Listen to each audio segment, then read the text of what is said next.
Sir, I'm calling security. You clearly don't belong here. The words sliced through the marble showroom of Meridian fine jewelry like a blade. Elias Vance straightened his modest hoodie, his dark eyes meeting the store manager's cold stare. 12 customers turned to watch phones emerged from purses. The Saturday afternoon rush had just found its entertainment. "This isn't a pawn shop," Rebecca Sloan announced, her designer suit immaculate against the gleaming display cases. "These pieces start at $50,000. Elias nodded calmly. "I understand. I'd still like to see the Cartier collection." Security. Sloane's voice echoed off the crystal chandeliers. "Have you ever been judged so harshly that strangers joined your humiliation?" What Elias did next didn't just change his day, it transformed an entire system. This is one of those real-life stories that proves why Black stories matter. The touching stories that reveal hidden power in the most unexpected moments. Sloane crossed her arms, taking a deliberate step backward. Her stage whisper carried perfectly across the showroom. "Chloe, call building security. This gentleman seems confused about our clientele." The young associate behind the counter fumbled with the phone, her eyes darting between Elias and her manager. "Are you sure he hasn't done anything?" "Now." "Chloe." Elias remained centered, checking his watch. 10 minutes past 4. His flight to New York didn't leave until 8, but he'd promised his daughter he'd pick up her graduation gift today. The custom Cartier bracelet had been ready for a week. "Sir, are you sure you're in the right place?" Sloane's voice carried that particular tone, the one that made assumptions about credit limits and belonging. An elderly woman near the diamond rings looked up sharply.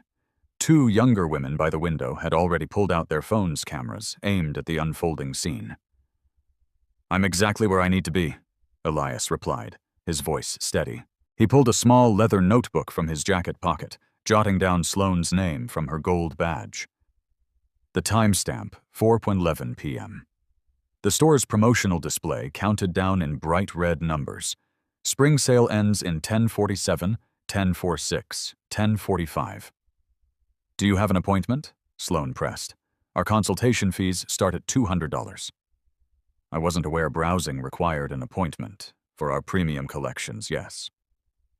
Sloane's assistant manager appeared from the back office, a thin man in his 30s, who immediately positioned himself behind her. "These aren't costume jewelry pieces." Elias glimpsed his first-class boarding pass in his jacket pocket. LAX to JFK seat 2A. His custom phone case caught the light, its discreet company logo partially visible. He made another note in his pad. The live stream had begun.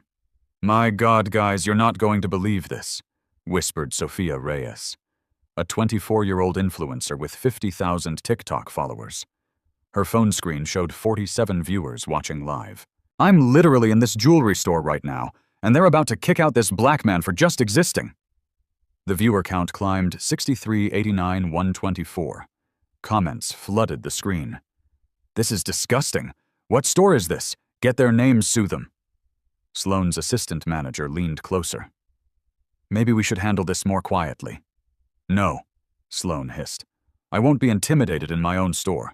Sir, I'm going to need you to leave immediately." The security guard arrived, a professional in his 50s, who'd worked luxury retail for decades. He assessed the situation with experienced eyes, noting Elias's calm demeanor, the growing crowd of witnesses, and Sloane's aggressive posture. "Ma'am, what seems to be the problem? This gentleman is refusing to leave after being told he doesn't have an appointment." The guard looked at Elias. "Sir, do you need assistance with anything? I'd like to purchase a bracelet for my daughter's graduation. I called ahead on Tuesday. The piece should be ready." "You called ahead?" The guard's eyebrows raised slightly. Sloane's face flushed. "I have no record of any call." Elias showed his phone's call log. Tuesday, 2:17 p.m. Spoke with someone named Mark about a custom Cartier piece. Order number C7. Chloe. The young associate suddenly looked uncomfortable. "Rebecca. I think I remember that call. Mark was at lunch, so I..." "Chloe, go check inventory." Sloane cut her off sharply. The live stream viewer count hit 200. Sophia adjusted her angle, whispering to her audience. The energy in here is so toxic right now. This man is being so polite, and they're treating him like a criminal. An elderly woman approached Elias. Excuse me, but I've been shopping here for 20 years. This is absolutely disgraceful. She turned to Sloane. Young lady, you should be ashamed of yourself. Ma'am, please stay out of this. I will not stay out of it. This is discrimination, plain and simple. More customers began choosing sides. A middle-aged couple near the watches shook their heads in disgust. Two women by the engagement rings whispered their disapproval. But not everyone supported Elias. A man in an expensive suit nodded approvingly at Sloane's caution. Better safe than sorry, he muttered to his companion. Sloane sensed the shifting mood and doubled down. I'm calling my district supervisor. We have protocols for situations like this. She dialed quickly, speaking loud enough for everyone to hear. Yes, Mr. Garrett. This is Rebecca at Beverly Hills. I have a situation that requires your immediate attention. The phone conversation was brief, but pointed. Sloane described a suspicious individual who was becoming aggressive and refusing to leave the premises. Elias continued taking notes. Store layout, staff positions, witness names when he could catch them. The security camera locations, everything documented with timestamps. 10 minutes, he said quietly to himself. That's all I need. The countdown display showed 9:32, 9:31, 9:30. Sophia's live stream now had 347 viewers. The comments were coming too fast to read. Boycott viral this. Where is this store? Document everything. Chloe returned from the back, her face pale. Rebecca, I found the order. It's definitely here. Custom Cartier tennis bracelet, 18-karat white gold, paid in full. Sloane's confident expression flickered for just a moment. That's impossible. I would have been notified of any custom orders. It was processed through corporate directly, Chloe said quietly. The payment, it was substantial. The display cases gleamed under the crystal chandeliers. The countdown clock ticked away. The cameras kept rolling, and Elias Vance smiled. The district supervisor's video call appeared on Sloane's tablet within minutes. Alan Garrett, a stern man in his late 50s, frowned from his office screen. Rebecca explained the situation. Sloane positioned the tablet so Garrett could see Elias. This individual entered without an appointment, became belligerent when asked to leave, and is now claiming he has an order that I have no record of. Garrett studied Elias through the screen. Something in the man's posture, his calm confidence, triggered a memory, but he couldn't place it. Sir, can you provide proof of purchase? Elias reached into his jacket. The movement caused Sloane to step back dramatically, as if he might be reaching for a weapon. Easy, she warned. He pulled out his phone, scrolling to his email confirmations. Order confirmation, C7749 payment confirmation and correspondence with your design team. Garrett squinted at the screen. I can't read those from here. Rebecca, can you verify the order number? Chloe held up the paperwork. It's legitimate, Mr. Garrett. The order exists. Payment was processed Tuesday at 2:43 p.m. for $87,500. $87,000. The amount hung in the air like a revelation. Several customers gasped audibly. Even Sloane's confident expression wavered. That's impossible, she stammered. I process all large orders personally. Actually, Chloe said quietly, this one was flagged for direct corporate processing. It bypassed local management approval. Garrett's frown deepened. What's the customer's name on the order A? Vance, Chloe read. Payment method was Corporate American Express Black Card. Sophia's live stream had exploded to over 800 viewers. The comments were a waterfall of outrage and support. 87,000, she's about to get fired. This is about to be legendary. The countdown clock showed 8:20, 8:19, 8:18. Sloane's assistant manager whispered urgently in her ear. Maybe we should de-escalate this. No, Sloane snapped. Anyone can fake emails. I want to see actual payment confirmation from our system. Elias checked his watch again. I understand your caution. Would you like me to call your corporate office directly? That won't be necessary, Garrett interjected from the screen. Rebecca, pull up order C7749 in our system right now. Sloane's fingers flew across her computer keyboard. Her face went white. It's here, but this doesn't make sense. Why wasn't I notified? Because Chloe said carefully it was flagged as VIP corporate. Those notifications go directly to district and regional management. Garrett was studying Elias more intently now. Sir, I apologize for any confusion. Could you provide additional identification? Elias smiled slightly, of course. He reached for his wallet, but then paused. Actually, would it be easier if I just made a quick phone call? To whom Sloane demanded. Someone who can clear this up immediately. The security guard had been watching the entire exchange. His decades of experience told him this was about to take an unexpected turn. He'd seen this before, the calm customer who seemed to have more authority than they initially revealed. Sophia angled her phone to capture Elias dialing. Her viewer count had broken 1,000. Guys, he's making a call. This is about to get so crazy. Elias put the phone on speaker, the volume just loud enough for nearby customers to hear. This is Elias. We have a situation at the Beverly Hills location. The voice on the other end was crisp professional. Sir, what do you need? Could you pull up the management structure for store 847? I need to know who Rebecca Sloane's immediate supervisor is. Garrett, still visible on Sloane's tablet, suddenly straightened. Hold on. Did he say his name was Elias? Sloane's phone buzzed. Corporate headquarters, urgent priority. Ma'am, you need to answer that, the security guard advised. The elderly woman who had defended Elias earlier moved closer. Young man, I don't know who you are, but I've never seen anything like this in my life. Ma'am, Elias replied gently. I appreciate your support. This should be resolved very shortly. Sloane stared at her buzzing phone like it might explode. Garrett was frantically typing on his keyboard, accessing personnel files, checking corporate directories. Rebecca Garrett's voice cracked slightly. Answer your phone now. The live stream chat was chaos. Who is he? Mystery shopper, corporate investigator, undercover boss. Chloe backed away from her computer terminal. Rebecca, maybe you should... No. Sloane's voice was shaking now. I don't care who he claims to be. I run this store. I make the decisions about who gets service.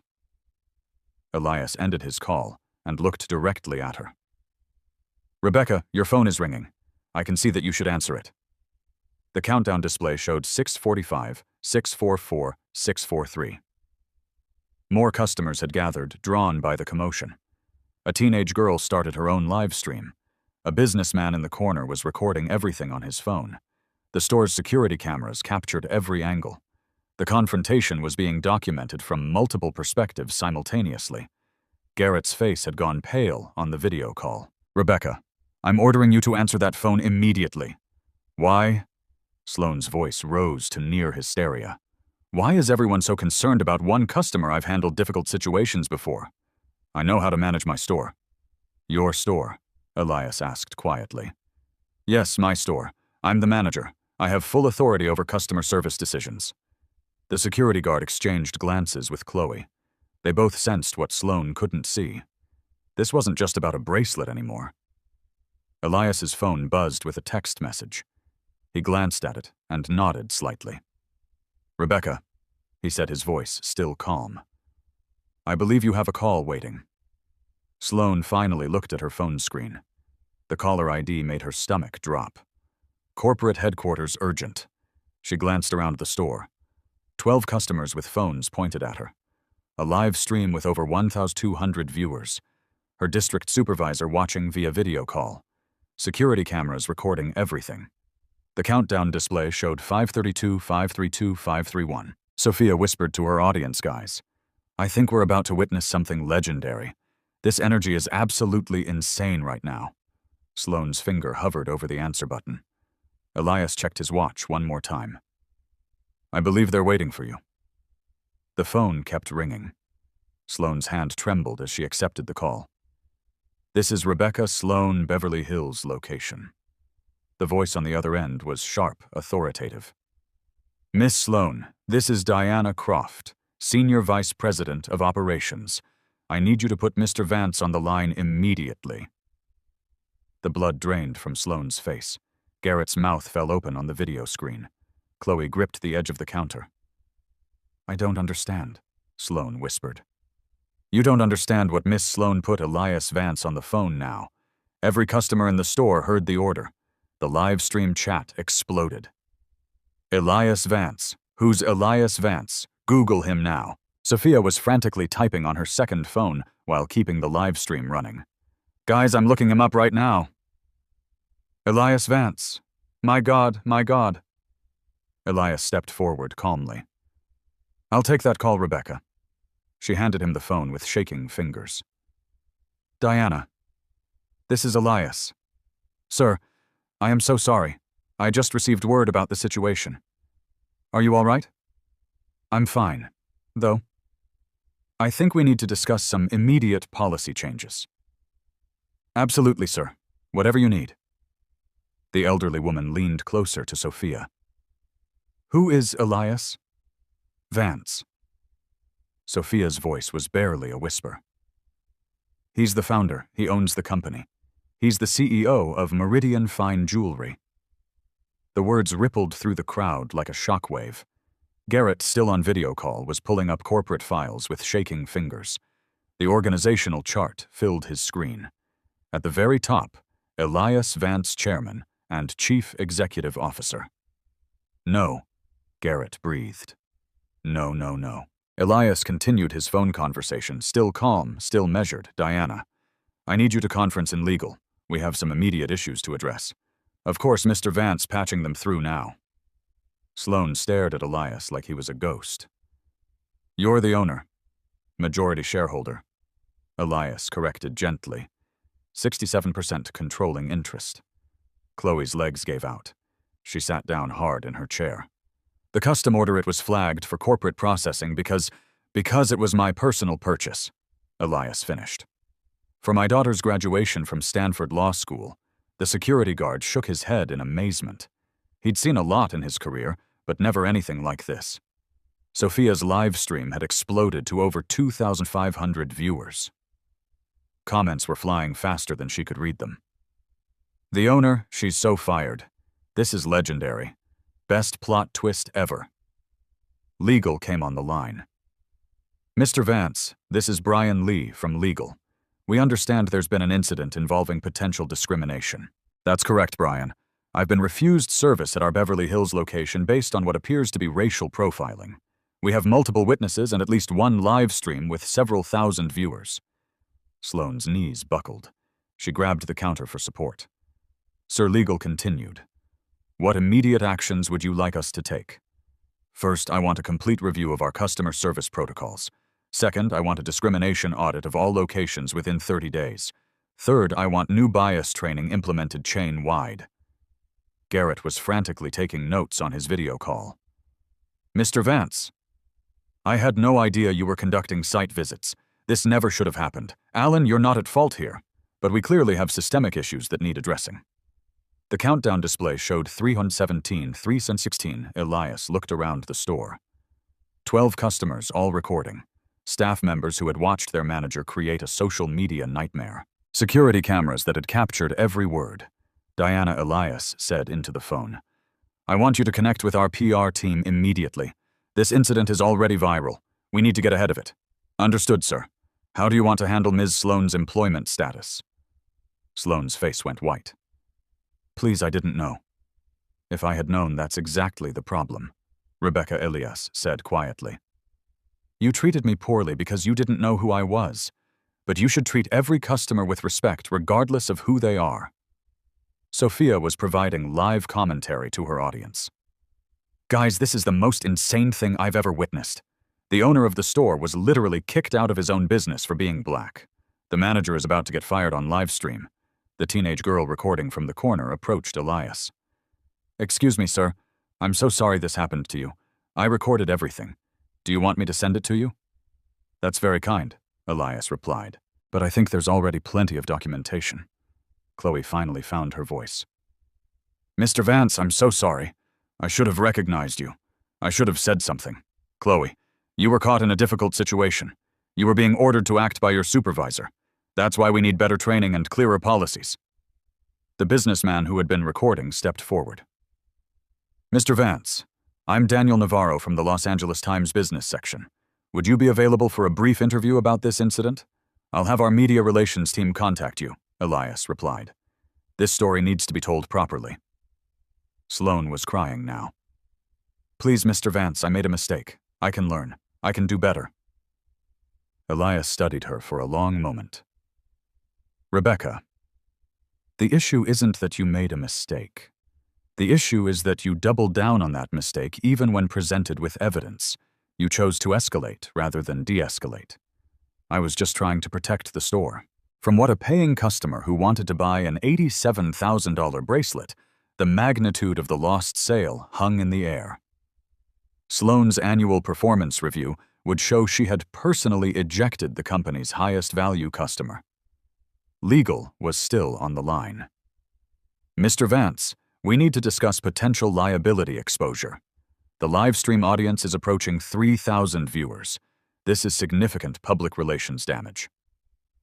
Brian, I want to turn this into a teaching moment rather than a lawsuit. Can we draft a comprehensive response that addresses systemic change? Absolutely, sir. We'll have something for your review within the hour. Garrett leaned closer to his video camera. Mr. Vance, what would you like me to do about the Beverly Hills location management? Elias looked at Sloan, who was still crying, then at Chloe, who looked terrified, then at the security guard who had maintained professionalism throughout the incident. Alan, we'll discuss staffing changes privately, but I want immediate interim management put in place while we conduct a thorough review. The countdown display showed 143, 142, 141. Elias walked to the Cartier display case. Chloe, could you please retrieve my daughter's bracelet? I believe it's been ready since Tuesday. With shaking hands, Chloe unlocked the case and removed a stunning white gold tennis bracelet. The diamonds caught the light like captured stars. It's beautiful, Elias said softly. She's going to love it. Sophia angled her phone to capture the bracelet. Guys, after everything that just happened, he's still buying the jewelry. That's class right there. Elias signed the receipt with Chloe's trembling assistance. The total $87,500 0 cents plus tax. Chloe, you handled this situation as well as you could given the circumstances. Don't worry about your job. Relief flooded her face. Thank you, Mr. Vance. Thank you so much. The countdown display hit 0. Sale ends now. Elias looked at the crowd of customers. I want to thank everyone who witnessed this incident. Your support and documentation will help us make meaningful changes. The elderly woman smiled. Young man, you handled this with such grace. Your parents raised you right. Thank you, ma'am. That means everything. He looked at Sloan one final time. Rebecca, I hope you'll take time to reflect on what happened here today. Real leadership means lifting people up, not tearing them down. Then Elias Vance, with his daughter's graduation gift in hand, walked calmly out of his own jewelry store. The live stream was still running. The cameras were still recording. The story was just beginning. The corporate conference call began at 4:47 p.m., 17 minutes after Elias left the store. 8 executives joined from offices across the country. Diana Croft, Senior VP of Operations, led the emergency session. Ladies and gentlemen, we have a code red situation. The Beverly Hills incident is viral across multiple platforms. Current view count across all social media channels is approaching 50,000. Brian Lee from Legal pulled up the streaming data. TikTok, Instagram, Twitter, and YouTube. The primary live stream peaked at 4,000 concurrent viewers. Secondary recordings are being shared exponentially. Elias now in his Tesla Model S in the store's parking lot, connected via Bluetooth. Diana, what's our current crisis response status? Full activation, sir. PR team is monitoring all channels. Customer service is fielding calls. Stock price is down 2% in after-house trading. Alan Garrett, still connected from his earlier video call, looked like he'd aged 5 years. Mr. Vance, I've initiated a complete review of all Beverly Hills personnel files. Rebecca Sloan's performance reviews show 3 previous customer complaints regarding discriminatory behavior. 3 complaints Elias's voice carried a sharp edge for the first time all day. And she was still in a management position. Silence on the call. Alan, I want those files on my desk within the hour.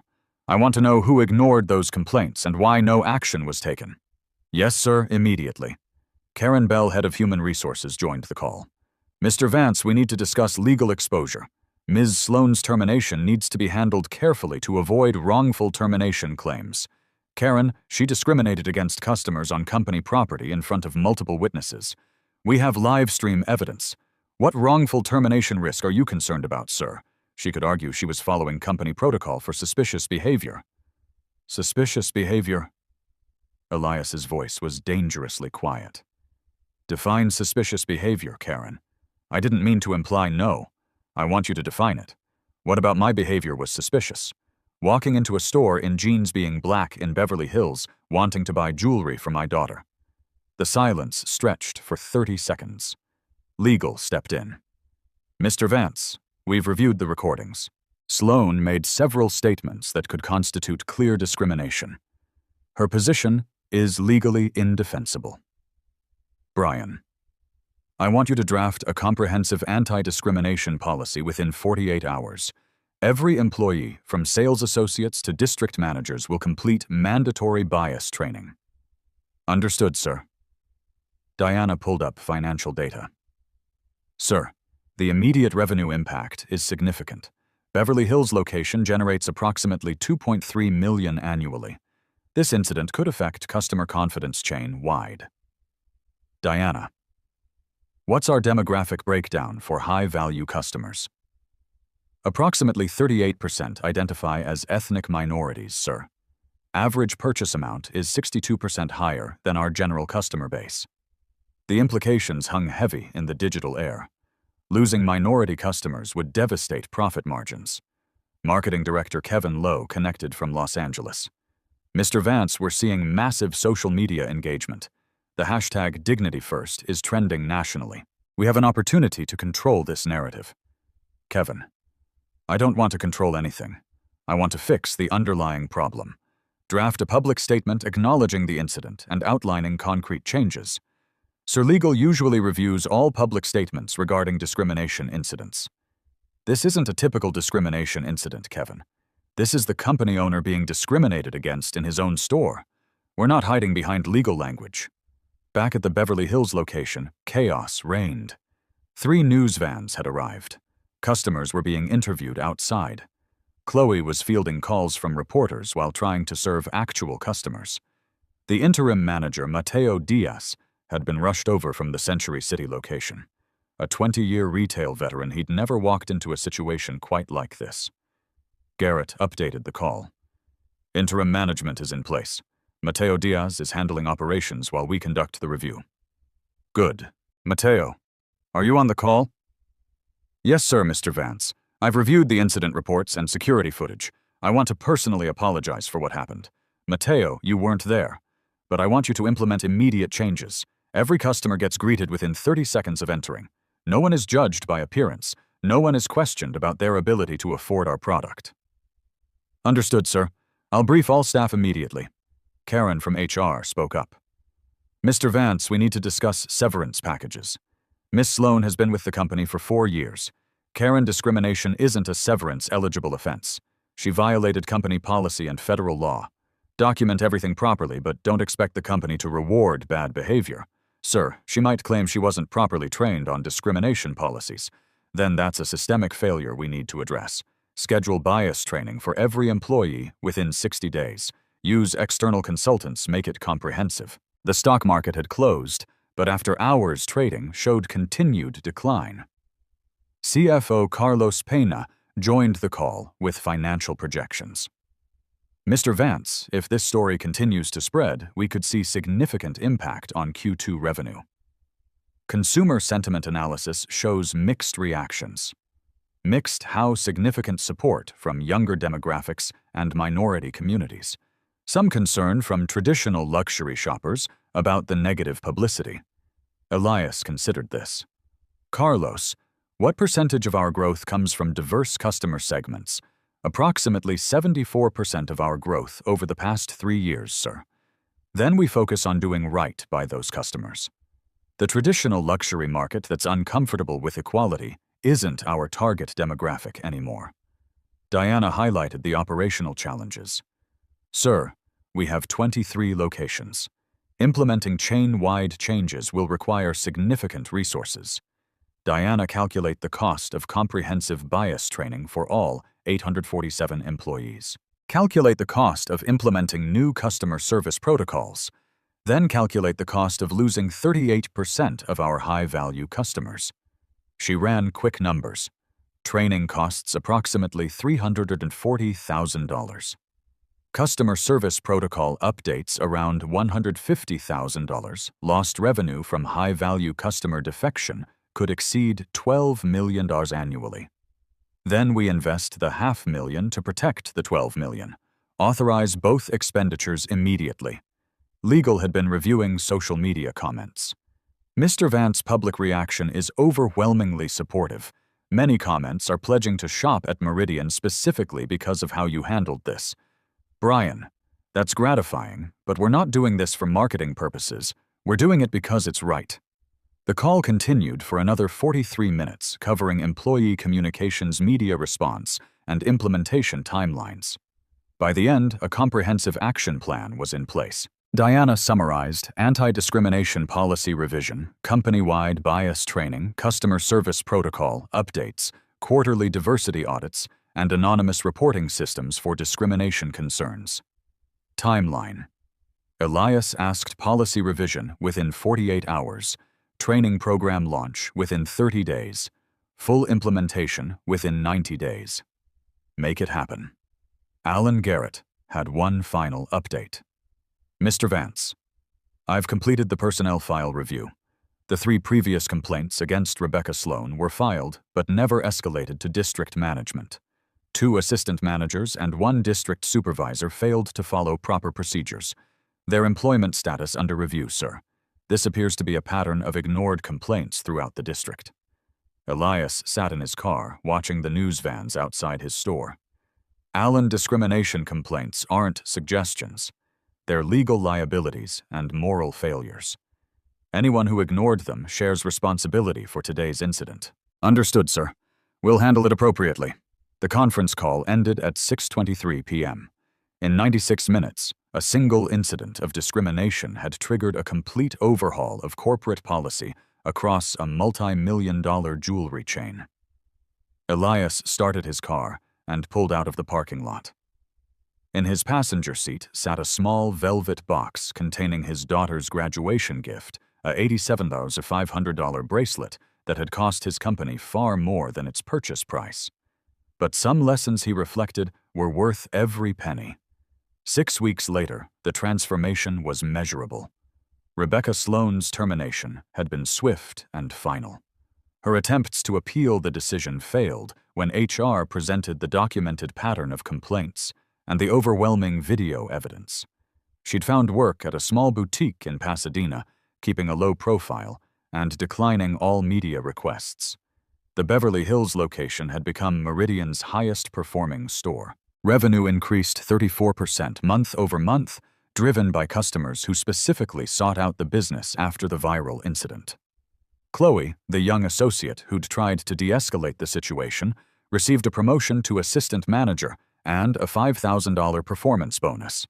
She now led the customer service training program for new hires. Mateo Diaz, the interim manager, accepted a permanent position after successfully implementing all policy changes. Customer satisfaction scores at his location reached company record levels. The Dignity First initiative launched company-wide on a Tuesday morning in June. All 847 employees participated in mandatory unconscious bias training conducted by Dr. Imani Jordan, a renowned diversity consultant from UCLA. The training wasn't generic corporate sensitivity programming. It used real scenarios, including footage from the Beverly Hills incident, to demonstrate how unconscious bias affected customer service. Employees learned to recognize their assumptions and respond professionally to every customer.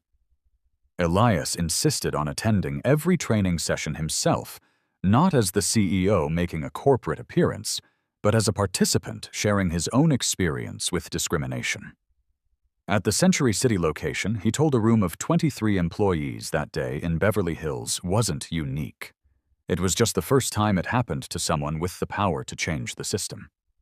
The story resonated. Employees shared their own experiences with bias, both as witnesses and targets. The conversations were uncomfortable but necessary. Technology played a crucial role in sustaining the changes.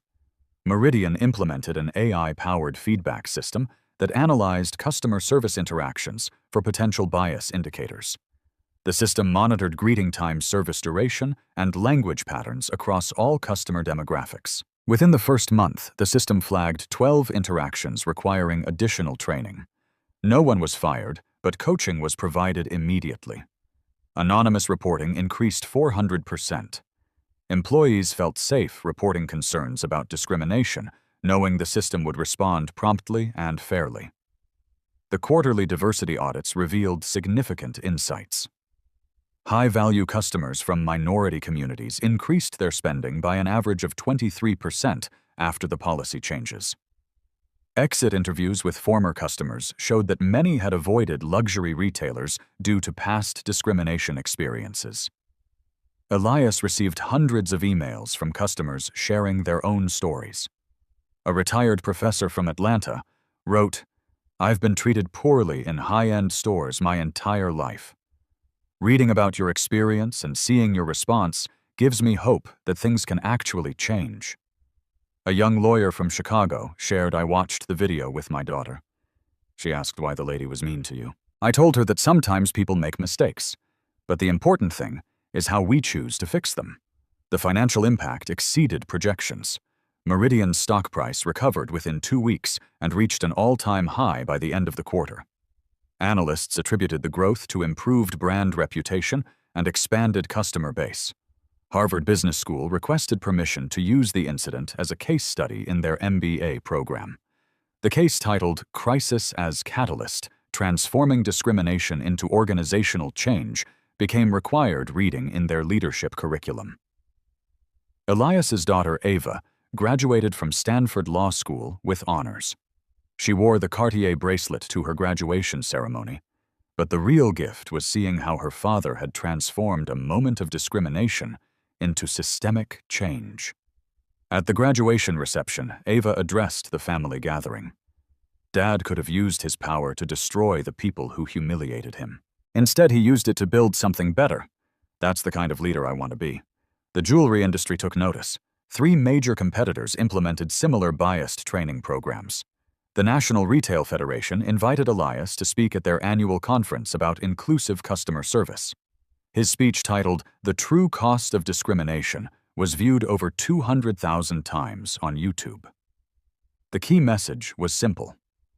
Treating people with dignity isn't just morally right, it's economically smart.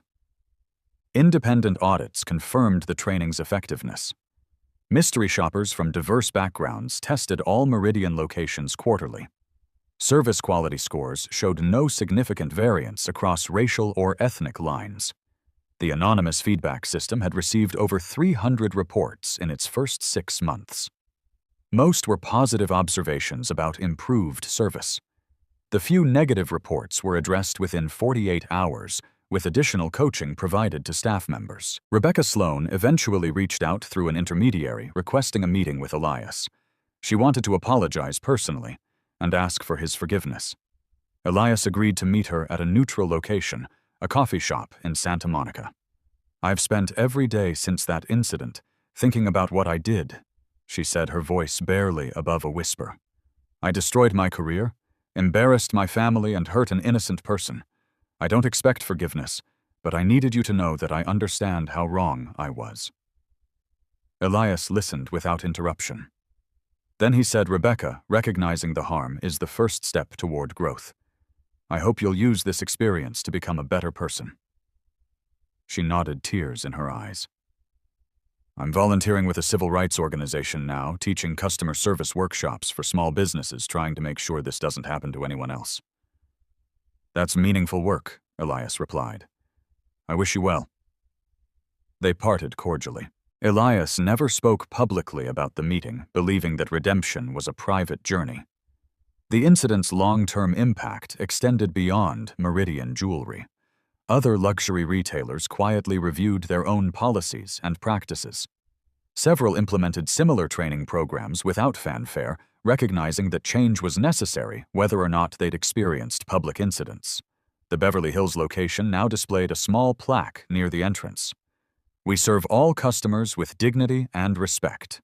It wasn't about the incident. It was a commitment to the future. 1 year later, Elias Vance stood before 400 retail executives at the National Commerce Convention. The keynote speech was titled, "Dignity as Strategy Building Inclusive Luxury Brands." "The most expensive lesson my company ever learned cost exactly $0, he began. "It was the moment we discovered that our success depended not on who we excluded, but on who we welcomed." The audience, predominantly white, predominantly male, listened intently as Elias shared data from Meridian's transformation. Revenue growth, 28% year over year. Customer satisfaction, 94% up from 67%. Employee retention, 89%, the highest in company history. "These aren't just numbers," Elias continued. "They represent real people who now feel valued and respected. They represent employees who take pride in their workplace culture. They represent communities that trust us with their most precious moments." The Meridian case study had become required reading at business schools across the country. Students analyzed how a moment of crisis became a catalyst for organizational excellence. Dr. Diana Williams, a business ethics professor at Columbia, assigned the case to her MBA students. "This demonstrates how companies can transform discrimination from a liability into a competitive advantage," she explained. "The key is authenticity. You can't fake genuine cultural change." Elias's approach had influenced an entire industry. The Luxury Retail Association now required bias training for all member companies. The certification process included mystery shopper programs and customer feedback analysis. These life stories matter because they show us that transformation is possible. Every touching story of discrimination overcome becomes a blueprint for others. When we share these real-life stories, we remind ourselves that Black stories aren't just about struggle. They're about the power to create lasting change. The original TikTok video posted by Sophia Reyes had been viewed 12.7 million times. Sophia parlayed the viral moment into a career as a social justice advocate, speaking at universities about the power of bystander documentation. "I learned that day that our phones aren't just for entertainment," she told audiences. "They're tools for accountability. When we witness injustice, we have a responsibility to document it and share it." Elias's daughter Ava, now a civil rights attorney, kept the Cartier bracelet in her jewelry box, but rarely wore it. "It's beautiful," she told her father. "But what you built from that moment is so much more valuable than diamonds." The transformation extended beyond business metrics. Elias received a letter from a young Black entrepreneur in Detroit. "I saw your video when I was afraid to enter high-end stores. Now I own 3 luxury boutiques and treat every customer like family. Thank you for showing me what's possible." Chloe, now a regional manager, overseeing 5 Meridian locations, often spoke to new employees about the Beverly Hills incident. "Mr. Vance could have destroyed everyone involved," she told them. "Instead, he chose to build something better. That's the standard we hold ourselves to every day." The security guard who witnessed the original incident, Henry Bishop, was promoted to head of corporate security. His job now included monitoring customer service interactions and ensuring the Dignity First principles were maintained across all locations. "I've worked retail security for 30 years, he said. "I've seen a lot of ugly situations. But I've never seen someone turn discrimination into education the way Mr. Vance did. That's real leadership. The Beverly Hills store, once the site of humiliation, became a symbol of transformation. Customers often visited specifically because of the story wanting to experience the culture that emerged from crisis. Elias still shopped there occasionally, always dressed casually, always treated with the respect every customer deserved. The irony wasn't lost on him. He'd created the very experience he'd been denied. Have you experienced discrimination in retail or service environments? Share your story in the comments below. Your voice matters and can help others feel less alone. If this video opened your eyes to the power of choosing growth over revenge, hit that subscribe button and share it with someone who needs to see that change is possible. Together, we're not just sharing Black stories. We're writing the next chapter of what business can become when it's built on dignity, respect, and the understanding that every customer's story matters. Real change starts with real conversations, and your story might be exactly what someone needs to hear today.